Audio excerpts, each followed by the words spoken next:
National SC/ST ਹੱਬ ਦੀ ਇੱਕ meeting Firozpur road ਤੇ ਇੱਕ ਹੋਟਲ ਦੇ ਵਿੱਚ ਕਰਵਾਈ ਗਈ, ਜਿਸ ਦੀ ਅਗਵਾਈ ਰਵੀਕਾਂਤ ਇੰਚਾਰਜ NSIC ਨੇ ਕੀਤੀ, ਜਿਸ ਵਿੱਚ ਭਾਰੀ ਸੰਖਿਆ ਦੇ ਵਿੱਚ ਉਦਮੀ ਪਹੁੰਚੇ। ਇਸ ਵਿੱਚ ਸਾਬਕਾ ਚੇਅਰਮੈਨ ਪੰਜਾਬ ਰਾਜ ਅਨੁਸੂਚਿਤ ਜਾਤੀਆਂ ਕਮਿਸ਼ਨ ਰਾਜੇਸ਼ ਬਾਗਾ, ਸਾਬਕਾ ਵਿਧਾਇਕ ਇੰਦਰ ਇਕਬਾਲ ਅਟਵਾਲ, ਪੰਜਾਬ ਸਰਕਾਰ ਮੰਤਰੀ साधु सिंह धर्मसोत मुख्य रूप दे विच पुजे। इस मौके ते उद्यमियां दी समस्यावां दे बारे गलबात कीती गई। सारे अफसर साहबान जिन्ने इत्थे बैठे है उन्हां दा धन्नवाद करदा कि जिन्हां ने साडे इस फोरम दी बेनती नूं प्रवान करके पूरे देश दे विच SC ST कनकलेव करन दा प्रोग्राम बनाया। इहदा कोई राजनीतिकरण नहीं है, तुसीं आप वेख सकदे हो। सारिया सियासी पार्टियां दे, सारिया जथेबंदियां दे, सारी साधु सिंह धर्मसोत जी बैठे है। असी समाज दे वर्ग दे चाहे किसी सियासी पार्टी च होइए, पहली गल तां जिन्ने अफसर साहबान है ते जिन्ने शहर दे पतवंते सज्जन है कि जिथों तक बाबा साहब अंबेडकर जी की सोच का संबंध है, जिथों तक साडे समाज के लोगों का संबंध है, साडे चो ना कोई अगे ते ना कोई पिछे, सारी असी एक कर सकता है। पहली गल तो तुसीं समझो।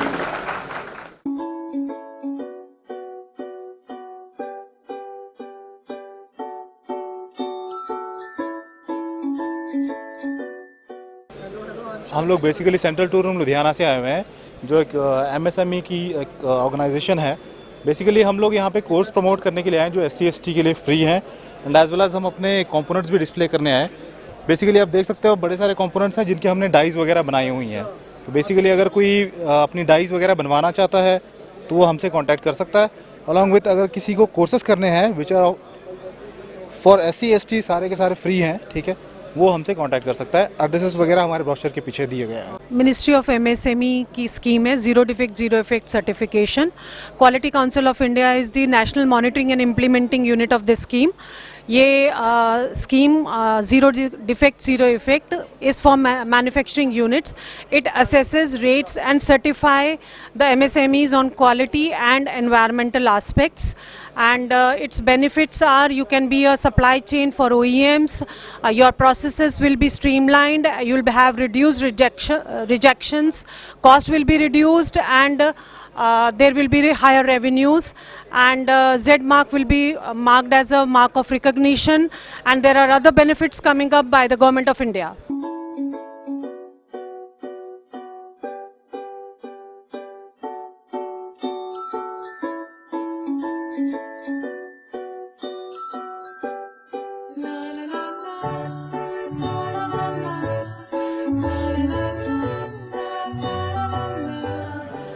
हमारे माननीय मंत्री ji Shri Sadhu Singh Dharamsot ji, minister for welfare and SCs and DCs Punjab government की, वो आगे आए और सबको एड्रेस करेंगे। प्राउड टू बी दिया हुए जिन्हां दी मेहरबानी सबका अज दा जो प्रोग्राम चल रहा है उस नूं पंजाब नहीं हिंदुस्तान दे कोने कोने अज दियां जो गरीब लोगों की स्कीमां ने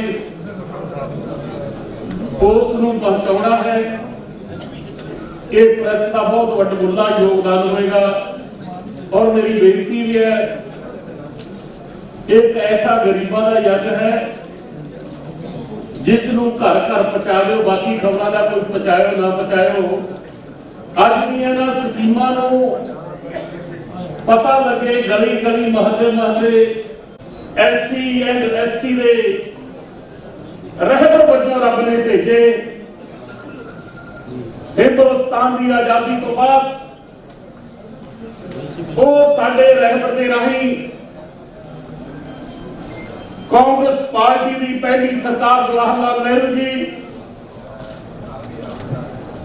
और समूची भारतीय सरकार ने उदों वडमुल्ला उन्होंने मान और सत्कार दिता।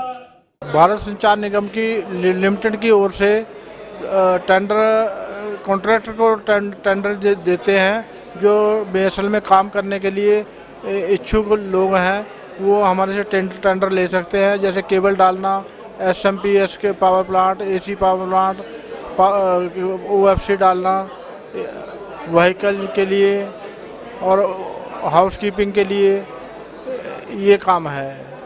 और भी काफ़ी काम है जो आपको हम कॉन्ट्रैक्ट से बता सकते हैं, कॉन्ट्रैक्ट में आने के बाद। हम यहाँ पे पंजाब नेशनल बैंक की तरफ से आए हैं और सेंट्रल गवर्नमेंट का जो ये इनिशिएटिव है नेशनल SC/ST हब, इसमें पंजाब नेशनल बैंक की जो बेसिकली स्कीम्स हैं SC/ST एंटरप्रेन्योर्स को प्रमोट करने के लिए, जिसमें मुद्रा योजना है, शिशु, किशोर और तरुण, जिसमें कि हम कुछ योजनाएं हैं जिनमें बिना कोलेट्रल के लोन्स दे रहे हैं। जी ऐसा कुछ भी नहीं है। अगर किसी भी ब्रांच में आपको स्पेशली पंजाब नेशनल बैंक की ऐसी कोई अफवाह सुनने को आ रही है तो आप हमारे जो सर्कल ऑफिसेस हैं, एडमिनिस्ट्रेटिव ऑफिस हैं, वहाँ पे आके बात कर सकते हो। ऐसा अभी कुछ भी नहीं है, सारी स्कीम चल रही हैं और पंजाब नेशनल बैंक पूरी तरह प्रमोट करता है इस चीज़ को। तो आप आ सकते हो, जो भी लोन आपको चाहिए। हाँ, डॉक्यूमेंटेशन जो है वो पूरा करना पड़ता है, जो भी सरकार की शर्तें हैं हमारी, उनके बाद लोन हमेशा मिल रहा है PNB में। ਅੱਜ SC/ST ਹੱਬ NSIC ਭਾਰਤ ਸਰਕਾਰ ਦਾ ਜਿਹੜਾ ਮੰਤਰਾਲਾ ਉਹਦੇ ਵੱਲੋਂ ਨੈਸ਼ਨਲ ਕਨਕਲੇਵ SC/ST ਦਾ ਕੀਤਾ ਗਿਆ, ਜਿਹਦੇ ਵਿੱਚ ਜਿਹੜੀਆਂ ਸ਼ਡਿਊਲ ਕਾਸਟਾਂ ਲਈ ਸਕੀਮਾਂ ਉਹ ਆਮ ਲੋਕਾਂ ਤੱਕ ਥੱਲੇ ਪਹੁੰਚਣ, ਉਹ ਜ਼ਿਆਦਾ ਤੋਂ ਜ਼ਿਆਦਾ ਲੋਕ ਜਿਹੜੇ ਅਨੁਸੂਚਿਤ ਜਾਤੀ ਸਮਾਜ ਦੇ ਪੰਜਾਬ 'ਚ ਉਹ ਵਪਾਰ ਨਾਲ ਜੁੜਨ, ਇਹਦੇ ਵਾਸਤੇ ਕਨਕਲੇਵ ਕਰਾਇਆ ਗਿਆ। ਬਹੁਤ ਇਹ 'ਚ ਨੌਜਵਾਨ ਜਾਂ ਵਪਾਰ ਨਾਲ ਜੁੜੇ ਹੋਏ ਲੋਕ ਸਾਡੇ ਉਹ ਸ਼ਾਮਲ ਹੋਏ ਅਤੇ ਜਿਹੜੇ ਆਲਰੇਡੀ ਉਦਮੀ ਪੁਰਾਣੇ ਹੈਗੇ ਆ ਉਹਨਾਂ ਦੀਆਂ ਸਕਸੈਸ ਸਟੋਰੀਆਂ, ਉਹਨਾਂ ਨੂੰ ਸਕਸੈਸ ਦੇਖਦੇ ਹੋਏ ਉਹਨਾਂ ਨੂੰ ਇੱਥੇ ਅੱਜ ਅਵਾਰਡ ਵੀ ਦਿੱਤੇ ਗਏ। ਅਤੇ ਇਹ ਬਹੁਤ ਵੱਡਾ ਜਿਹੜਾ ਪ੍ਰੋਜੈਕਟ ਆ, ਜਿਹੜਾ ਮਾਨਯੋਗ ਨਰਿੰਦਰ ਮੋਦੀ ਜੀ ਕਹਿੰਦੇ ਮੇਰਾ ਡਰੀਮ ਪ੍ਰੋਜੈਕਟ ਆ।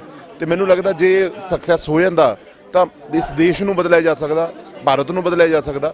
ਇਹ ਬਹੁਤ ਵੱਡੀ ਗੱਲ ਆ ਵੀ ਅਸੀਂ ਸਾਰੇ ਨੌਜਵਾਨ ਜਿੰਨੇ ਵੀ ਆ ਵੱਖ-ਵੱਖ ਪਾਰਟੀਆਂ ਨੂੰ ਛੱਡ ਕੇ ਸਿਰਫ ਸਮਾਜ ਲਈ, ਇਸ ਦੇਸ਼ ਲਈ ਇਕੱਠੇ ਹੋ ਕੇ ਇਹ ਕਨਕਲੇਵ ਵਿੱਚ ਆਪਸ ਵਿੱਚ ਅੱਗੇ ਲੱਗੇ ਹੋਏ ਆ।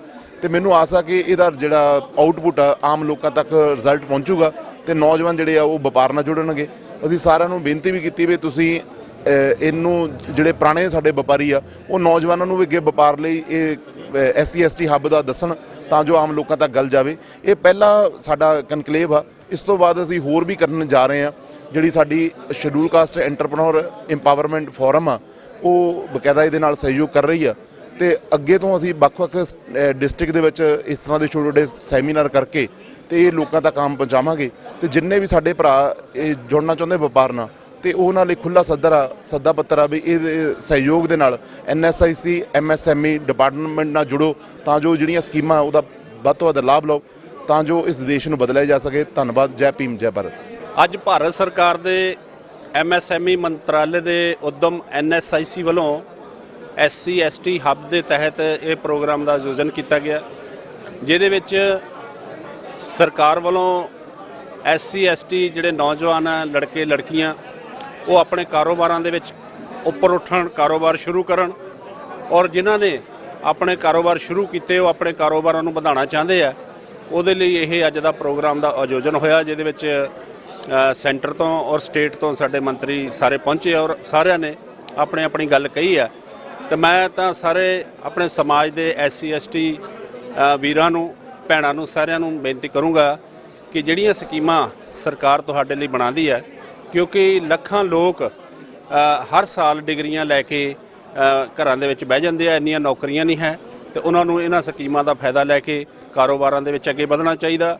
ਔਰ ਖਾਸ ਕਰਕੇ ਮੈਂ ਔਰਤ ਨੂੰ ਅਪੀਲ ਕਰੂੰਗਾ ਕਿ ਉਹ ਆਪਣੇ ਆਪ ਨੂੰ ਇੱਕ ਘਰ ਦੀ ਚਾਰ ਦੀਵਾਰੀ ਤੱਕ ਸੀਮਤ ਨਾ ਰੱਖੇ ਔਰ ਕਾਰੋਬਾਰ ਦੇ ਵਿੱਚ ਉਹ ਇਹਨਾਂ ਸਕੀਮਾਂ ਦਾ ਲਾਹਾ ਲੈ ਕੇ ਅੱਗੇ ਵਧੇ ਔਰ ਦੇਸ਼ ਦੀ, ਕੌਮ ਦੀ, ਸਮਾਜ ਦੀ ਸੇਵਾ ਕਰੇ।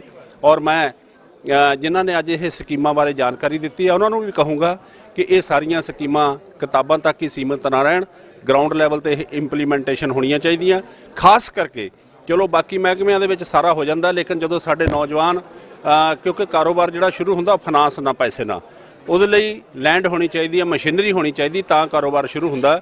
ਲੇਕਿਨ ਲੈਂਡ, ਮਸ਼ੀਨਰੀ ਜਾਂ ਹੋਰ ਚੀਜ਼ਾਂ ਵਰਕਿੰਗ ਕੈਪੀਟਲ ਵਾਸਤੇ ਜਦੋਂ ਮੇਰੇ ਨੌਜਵਾਨ ਬੈਂਕਾਂ ਦੇ ਕੋਲ ਜਾਂਦੇ ਆ ਤੇ ਬੈਂਕ ਉਹਨੂੰ ਕੋਰੀ ਨਾ ਕਰ ਦਿੰਦੇ ਆ, ਤੇ ਫਿਰ ਮੈਂ ਸਮਝਦਾ ਕਿ ਅਜਿਹੀਆਂ ਸਕੀਮਾਂ ਬਣਾਉਣ ਦਾ ਵੀ ਕੋਈ ਫਾਇਦਾ ਨਹੀਂ। ਤੇ ਜਿਨ੍ਹਾਂ ਨੇ ਵੀ, ਜਿਹੜੇ ਮਹਿਕਮੇ ਨੇ, ਅਫਸਰਾਂ ਨੇ, ਅਧਿਕਾਰੀਆਂ ਨੇ, ਇਹਨਾਂ ਸਕੀਮਾਂ ਨੂੰ ਬਣਾਇਆ ਔਰ ਇੰਪਲੀਮੈਂਟੇਸ਼ਨ ਦੀ ਗੱਲ ਕਰਦੇ ਆ ਤਾਂ ਮੈਂ ਉਹਨਾਂ ਨੂੰ ਬੇਨਤੀ ਕਰ ਦੂੰਗਾ ਕਿ ਬੈਂਕਿੰਗ ਸਿਸਟਮ ਦੇ ਉੱਪਰ ਵੀ ਆਪਣਾ ਧਿਆਨ ਰੱਖਣ ਤਾਂ ਜੋ ਕਿਸੇ ਵਪਾਰੀ ਨੂੰ ਉਦਮੀ ਨੂੰ ਉੱਥੋਂ ਕਿਸੇ ਤਰ੍ਹਾਂ ਦੀ ਪਰੇਸ਼ਾਨੀ ਨਾ ਆਵੇ। ਨੈਸ਼ਨਲ SC/ST ਹੱਬ ਸਕੀਮ ਜਿਹੜੀ ਹੈ ਗਵਰਨਮੈਂਟ ਆਫ ਇੰਡੀਆ ਨੇ ਸ਼ੁਰੂ ਕੀਤੀ ਹੈ। ਇਸ ਵੇਲੇ ਇਸ ਸਕੀਮ ਦੇ ਤਹਿਤ ਸ਼ੈਡਿਊਲਡ ਕਾਸਟ ਸਮਾਜ ਦੇ ਜਿਹੜੇ ਐਗਜ਼ਿਸਟਿੰਗ ਐਂਟਰਪ੍ਰੈਨਿਓਰ ਹੈ ਉਹਨਾਂ ਨੂੰ ਕਿਵੇਂ ਮਦਦ ਕੀਤੀ ਜਾ ਸਕਦੀ ਹੈ, ਹੈਂਡ ਹੋਲਡਿੰਗ ਕਿੱਦਾਂ ਕੀਤੀ ਜਾ ਸਕਦੀ ਹੈ, ਉਹਨਾਂ ਦੇ ਬਿਜ਼ਨਸ ਨੂੰ ਹੋਰ ਅੱਗੇ ਵਧਾਉਣ ਦੇ ਲਈ ਜੋ ਕੁਝ ਵੀ ਕੀਤਾ ਜਾ ਸਕਦਾ ਉਹਦੇ ਵਾਸਤੇ ਇਹ ਸਕੀਮ ਬਣਾਈ ਗਈ ਹੈ। ਇਹਦੇ ਵਿੱਚ ਅਸੀਂ ਇਹ ਵੀ ਚਾਹੁੰਦੇ ਆ ਜੋ ਕਿ ਇਸ ਵੇਲੇ ਸਾਡੀ ਮੰਗ ਸੀ, ਜਿਹੜੀ ਸਮਾਜ ਦੀ ਮੰਗ ਸੀ, ਉਹ ਸਰਕਾਰ ਨੇ ਮੰਨ ਲਈ ਹੈ ਤੇ ਅਸੀਂ ਚਾਹੁੰਦੇ ਸੀ ਵੀ ਐਗਜ਼ਿਸਟਿੰਗ ਐਂਟਰਪ੍ਰੈਨਿਓਰ ਜੋ ਕਿ ਸਾਡੇ ਸਮਾਜ ਦੇ ਵਿੱਚ ਬਹੁਤ ਘੱਟ ਨੇ, ਕਿਉਂਕਿ ਸਾਡੇ ਲੋਕਾਂ ਨੂੰ ਹਾਲੇ ਇਸ ਪਾਸੇ ਸੋਚਣ ਦਾ ਕੰਮ ਕਰਨ ਦਾ ਮੌਕਾ ਘੱਟ ਮਿਲਿਆ। ਇਸ ਕਰਕੇ ਅੱਜ ਜਿਹੜਾ ਸਾਡਾ ਸਮਾਜ ਇਸ ਪਾਸੇ ਨੂੰ ਸੋਚਣਾ ਸ਼ੁਰੂ ਕੀਤਾ ਹੈ, ਇਸ ਕਰਕੇ ਉਹਨਾਂ ਨੂੰ ਹੰਬਲਾ ਮਾਰਨ ਲਈ, ਉਹਨਾਂ ਨੂੰ ਸਹਿਯੋਗ ਦੇਣ ਲਈ, ਉਹਨਾਂ ਨੂੰ ਸਾਥ ਦੇਣ ਵਾਸਤੇ ਸਾਨੂੰ ਇਹਨਾਂ ਸਕੀਮਾਂ ਦੇ ਤਹਿਤ ਹੀ ਕੋਈ ਨਾ ਕੋਈ ਸਾਨੂੰ ਸਹੀ ਤਰੀਕੇ ਦੇ ਨਾਲ ਕੋਈ ਮਦਦ ਮਿਲ ਸਕਦੀ ਹੈ। ਤੋ ਅੱਜ ਜਿਹੜਾ ਸਟੇਟ ਕਨਕਲੇਵ ਲੁਧਿਆਣੇ ਦੇ ਵਿੱਚ ਹੋਇਆ, ਮੈਂ ਮਹਿਕਮੇ ਦੇ ਸਾਰੇ ਅਫਸਰਾਂ ਦਾ ਧੰਨਵਾਦ ਕਰਦਾ ਕਿ ਉਹਨਾਂ ਨੇ ਘੱਟੋ ਘੱਟ ਸ਼ੁਰੂਆਤ ਕੀਤੀ ਹੈ ਔਰ ਅਸੀਂ ਸਮੁੱਚਾ ਸਮਾਜ ਵੀ ਇਸ ਗੱਲ ਦਾ ਧੰਨਵਾਦ ਕਰਦੇ ਹਾਂ ਕਿ ਇਹ ਘੱਟੋ ਘੱਟ ਭਾਵੇਂ ਸਕੀਮ 'ਚ ਕਮੀਆਂ ਬਹੁਤ ਨੇ ਹਾਲੇ ਵੀ, ਲੇਕਿਨ ਸ਼ੁਰੂਆਤ ਹੋਈ ਹੈ, ਕਿਉਂਕਿ ਸ਼ੁਰੂਆਤ ਹੋਣੀ ਹੀ ਔਖੀ ਹੁੰਦੀ ਹੈ। ਅੱਜ ਸ਼ੁਰੂਆਤ ਹੋਈ ਹੈ, ਇਹਦੇ ਵਿੱਚੋਂ ਅਸੀਂ ਕੋਈ ਨਾ ਕੋਈ ਚੰਗੀਆਂ ਚੀਜ਼ਾਂ ਕੱਢ ਕੇ ਸਾਡੇ ਪਿੰਡਾਂ ਦੇ ਵਿੱਚ, ਸ਼ਹਿਰਾਂ ਦੇ ਵਿੱਚ, ਮੁਹੱਲਿਆਂ ਦੇ ਵਿੱਚ ਜਿਹੜਾ ਆਮ ਸਧਾਰਨ ਗਰੀਬ ਪਰਿਵਾਰ ਹੈ ਜਿਹਦੀ ਸੋਚ ਸਿਰਫ ਤੇ ਸਿਰਫ ਨੌਕਰੀ ਤੇ ਟਿਕੀ ਹੋਈ ਹੈ, ਉਹਨਾਂ ਨੂੰ ਅਸੀਂ ਇਸ ਪਾਸੇ ਤੋਰਨ 'ਚ ਕਾਮਯਾਬ ਹੋਵਾਂਗੇ ਕਿ ਘੱਟੋ ਘੱਟ ਅਸੀਂ ਨੌਕਰੀਆਂ ਤੇ ਟੇਕ ਨਹੀਂ ਰੱਖਣੀ, ਅਸੀਂ ਆਪਣੇ ਪੈਰਾਂ ਤੇ ਆਪ ਵੀ ਖੜੇ ਹੋਣਾ, ਅਸੀਂ ਨੌਕਰੀ ਮੰਗਣ ਵਾਲਿਆਂ 'ਚ ਨਹੀਂ ਰਹਿਣਾ, ਅਸੀਂ ਜ਼ਿੰਦਗੀ 'ਚ ਨੌਕਰੀ ਦੇਣ ਵਾਲੇ ਵੀ ਬਣਨਾ। ਔਰ ਇਸ ਦੇ ਲਈ ਮੈਂ ਮਹਿਸੂਸ ਕਰਦਾ ਕਿ ਇਹ ਜਿਹੜੀ ਸਕੀਮ ਹੈ ਇਹ ਟੋਟਲ ਹੀ ਸਾਡੇ ਬਹੁਤ ਫਾਇਦੇ ਵਾਸਤੇ ਸਕੀਮ ਹੈ ਔਰ ਇਹ ਸਕੀਮ ਜਿਹੜੀਆਂ ਵੀ ਕੋਈ ਕਮੀਆਂ ਪੇਸ਼ੀਆਂ ਨੇ ਉਹ ਵੀ ਆਉਣ ਵਾਲੇ ਸਮੇਂ 'ਚ ਸਾਰੀਆਂ ਦੂਰ ਹੋ ਜਾਣਗੀਆਂ। ਅਸੀਂ ਮੰਗ ਕੀਤੀ ਹੈ ਔਰ ਉਸ ਮੰਗ ਜਿਹਨੂੰ ਜਿਹੜੀ ਹੈ ਮਹਿਕਮਾ ਭਾਰਤ ਸਰਕਾਰ ਜਿਹੜਾ MSME ਦਾ ਬਹੁਤ ਚੰਗੇ ਤਰੀਕੇ ਨਾਲ ਗੌਰ ਕਰ ਰਿਹਾ ਹੈ ਤੇ ਆਉਂਦੇ ਸਾਲ ਦੇ ਵਿੱਚ ਉਹਦੇ ਵਿੱਚ ਬਹੁਤ ਵੱਡੀ ਤਬਦੀਲੀ ਆਏਗੀ ਤਾਂ ਕਿ ਸਾਡੇ ਜਿਹੜੇ ਨੌਜਵਾਨ ਜਿਹੜੇ ਬੇਰੁਜ਼ਗਾਰ ਹੈ ਉਹਨਾਂ ਨੂੰ ਆਪਣੇ ਪੈਰਾਂ ਤੇ ਖੜਾ ਹੋਣ ਵਾਸਤੇ NSIC ਦਾ ਔਰ ਖਾਸ ਕਰਕੇ MSME ਜਿਹੜਾ ਮਹਿਕਮਾ ਹੈ ਉਹਦਾ ਅਸੀਂ ਚੇਚੀ ਤੌਰ ਤੇ ਧੰਨਵਾਦ ਕਰਦੇ ਹਾਂ ਕਿ ਜਿਹੜਾ ਉਹਨਾਂ ਨੇ ਸਾਡੇ ਤੇ ਇਹ ਅਹਿਸਾਨ ਕੀਤਾ, ਸਾਨੂੰ ਮਦਦ ਕਰ ਰਹੇ ਹੈ। ਇਹ ਆਉਂਦੇ ਸਮੇਂ ਦੇ ਵਿੱਚ ਇੱਕ ਬਹੁਤ ਵੱਡਾ ਮੀਲ ਪੱਥਰ ਸਾਬਤ ਹੋਏਗਾ ਔਰ ਆਉਂਦੇ ਸਮੇਂ ਦੇ ਵਿੱਚ ਸਾਡੇ ਲੋਕਾਂ ਨੂੰ ਇੱਕ ਚੰਗੀ ਜ਼ਿੰਦਗੀ ਬਸਰ ਕਰਨ ਵਾਸਤੇ ਇੱਕ ਮੌਕਾ ਮਿਲੇਗਾ। ਉਹਦੇ ਵਾਸਤੇ ਅੱਜ ਨੈਸ਼ਨਲ SC/ST ਹੱਬ ਸਕੀਮ ਨੇ ਜਿਹੜੀ ਸ਼ੁਰੂਆਤ ਕੀਤੀ ਹੈ ਉਹ ਕਿਸੇ ਚੰਗੇ ਮੁਕਾਮ ਤੇ ਪਹੁੰਚੇ। ਇਸ ਗੱਲ ਲਈ ਅਸੀਂ ਸਾਰੇ ਇੱਕ ਤਾਂ ਇਕੱਠੇ ਹੋ ਕੇ ਸਾਰੀ ਸਿਆਸੀ ਪਾਰਟੀਆਂ ਦੇ, ਸਮਾਜਿਕ ਜਥੇਬੰਦੀਆਂ ਦੇ, ਬਾਕੀ ਜਿੰਨੀਆਂ ਜਥੇਬੰਦੀਆਂ ਅਸੀਂ ਸਾਰੇ ਇਕੱਠੇ ਹੋ ਕੇ ਇਸ ਨੂੰ ਕਾਮਯਾਬ ਕਰਨ ਦੀ ਇਕਜੁੱਟ ਹੋ ਕੇ ਅਸੀਂ ਕੰਮ ਕਰਾਂਗੇ। ਇਸ ਮੌਕੇ ਤੇ ਪੰਜਾਬ ਅਨੁਸੂਚਿਤ ਜਾਤੀ ਉਦਮੀ ਸਸ਼ਕਤੀਕਰਨ ਫੋਰਮ ਦੇ ਚੇਅਰਮੈਨ ਗੁਰਦੇਵ ਮਹਿ, ਵਾਈਸ ਚੇਅਰਮੈਨ ਸਰਬਜੀਤ, ਸ਼ਸ਼ੀ ਕਪੂਰ, ਜ਼ਿਲ੍ਹਾ ਪ੍ਰਧਾਨ ਰਾਜਕੁਮਾਰ ਹੈਪੀ, ਭੁਪਿੰਦਰ ਕੁਮਾਰ, ਗੁਰਮੁਰਤ ਜੀਵਨ, ਮਨਦੀਪ ਪੁੱਟਰ, ਗੁਰਦੀਪ ਚਾਵਲਾ ਤੇ ਜੈਪਾਲ ਸਿੰਘ ਮੁੱਖ ਰੂਪ ਦੇ ਵਿੱਚ ਪੁੱਜੇ। ਵਾਇਸ ਆਫ ਏਸ਼ੀਅਨਸ ਤੋਂ ਨਵਲ ਦੀ ਕੰਟਰੀਬਿਊਸ਼ਨ।